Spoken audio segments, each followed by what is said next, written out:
AP Tirumala శ్రీవారి ఆలయం ముందు నిన్న టీటీడీ ఉద్యోగిపై బోర్డు మెంబర్ భూతు పురాణంపై భక్తులు మండిపడుతున్నారు. దర్శనం పూర్తి చేసుకుని తిరిగి వస్తుంటే గేట్ ఓపెన్ చేయలేదని ఉద్యోగిని తిట్టడం సరైన పద్ధతి కాదన్నారు. టీటీడీ ఈవో ఆదేశాల ప్రకారం పనిచేస్తున్న సిబ్బందిపై నరేష్ ప్రవర్తన అత్యంత దారుణమన్నారు. టీటీడీ బోర్డు సభ్యులేం దైవాంశ సంబోధులు కాదనే విషయాన్ని గుర్తుపెట్టుకోవాలన్నారు భక్తులు.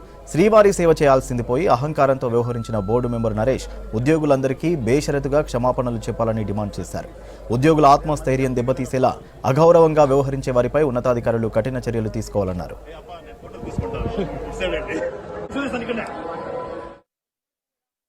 తిరుమల తిరుపతి దేవస్థానం బోర్డు సభ్యుడిగా కర్ణాటకకు సంబంధించినటువంటి నరేష్ అనే వ్యక్తి తిరుమల శ్రీవారి ఆలయం బయటకి వస్తూ అక్కడ ఉన్నటువంటి చిన్న ఉద్యోగస్తుని మీద మాట్లాడిన తీరు చాలా అభ్యంతరకరం అండి. నేను ఒకటి అడుగుతున్న టీటీడీ బోర్డు సభ్యుల్ని, అయ్యా మీరేమో దైవాంశ సంభూతులు అనుకుంటున్నారేమో, మీరు తిరుమల శ్రీవారి భక్తులకి సేవకులుగా పనిచేయమని చెప్పి ప్రభుత్వాలు మిమ్మల్ని ఇక్కడ బోర్డు సభ్యులుగా నియమించింది అన్న విషయాన్ని మనసులో పెట్టుకోండి.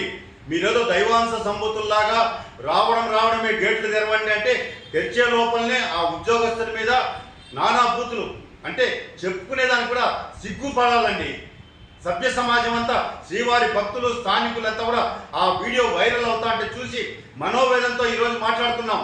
నేను టీటీడీ చైర్మన్ బిఆర్ నాయుడు గారిని, అదేవిధంగా ఈఓ శ్యామలరావు గారిని, అడిషనల్ ఈఓ వెంకయ్య చౌదరి గారిని విజ్ఞప్తి చేస్తున్నాను. టీటీడీ ఉద్యోగస్తుల మనోధైర్యాన్ని మీరు కోల్పోకుండా చూడండి, ఆత్మస్థైర్యం కల్పించండి. ఈరోజు బోర్డు మెంబర్లు అనేవాళ్ళు వస్తూ ఉంటారు, పోతూ ఉంటారు. ఒక బోర్డు మెంబరు, ఒక ఉద్యోగస్తుడు విధుల్లో ఉన్నటువంటి ఉద్యోగస్తుల మీద నువ్వు బయటకు పో అంటూ బూతు మాట మాట్లాడడం, అక్కడ ఉన్నటువంటి విజిలెన్స్ అధికారులు, టీటీడీ ఉన్నతాధికారులంతా ఉన్నారు, వాళ్ళ సమక్షంలో అలా మాట్లాడడం ఎంతవరకు సమంజసమండి?